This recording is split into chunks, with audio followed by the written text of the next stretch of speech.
je suis Florence de GoImo, l'agent immobilier qui voit la vie en rose. On me pose souvent la question de savoir est-ce que le dépôt de garantie est obligatoire en cas de vente immobilière. Je réponds à cette question tout de suite, alors restez avec moi.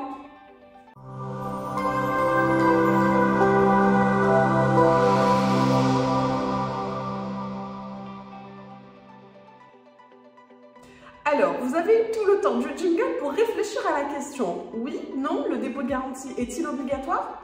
Déjà, faisons un point et essayons de savoir de quoi on parle.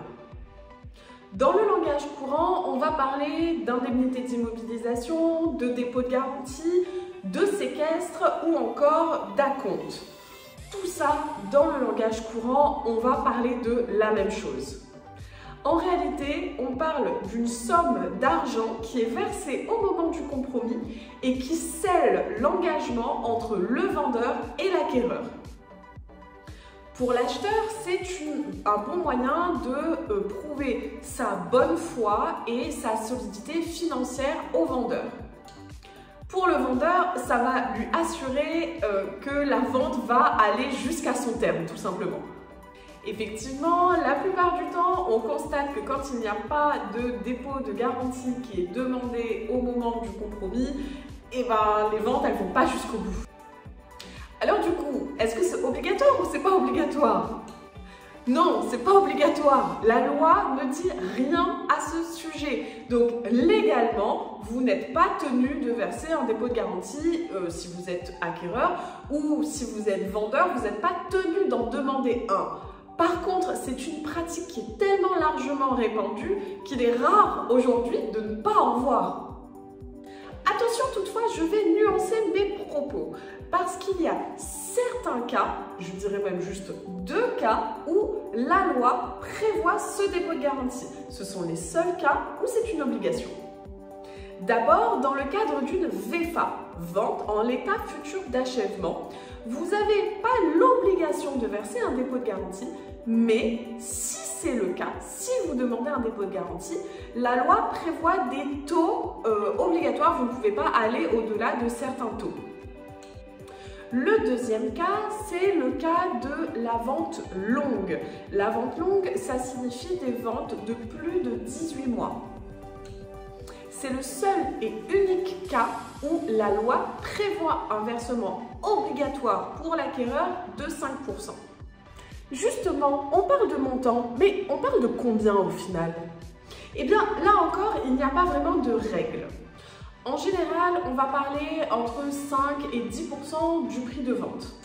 Mais il est tout à fait possible que vous ayez également un forfait si le vendeur demande un forfait. 5 000, 10 000, 15 000 euros, 20 000 euros, c'est tout à fait possible.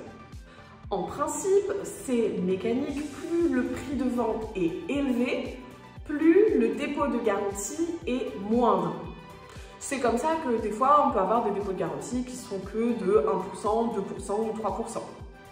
Encore une fois, généralement, plus la solidité financière de l'acquéreur est avérée et bonne, moins on va lui demander de dépôt de garantie. Ok, mais est-ce qu'il y a des cas où on restitue le dépôt de garantie aux acquéreurs? Eh bien oui, nécessairement, le dépôt de garantie n'est pas toujours acquis pour le vendeur. D'abord, l'acquéreur a la possibilité de récupérer son dépôt de garantie tout simplement s'il se rétracte pendant le délai légal à compter de la signature du compromis. Après, il y a le cas vraiment le plus courant qui est la non-réalisation d'une condition suspensive.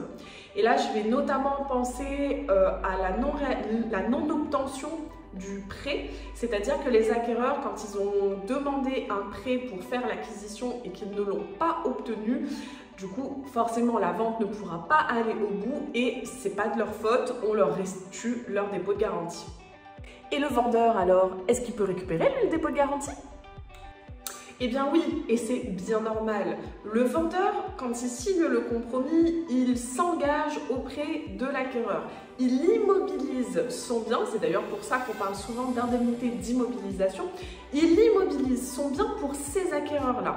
Donc, si les acquéreurs sont fautifs et qu'on ne va pas au bout de la vente par la faute des acquéreurs, à ce moment-là, le dépôt de garantie est acquis au vendeur.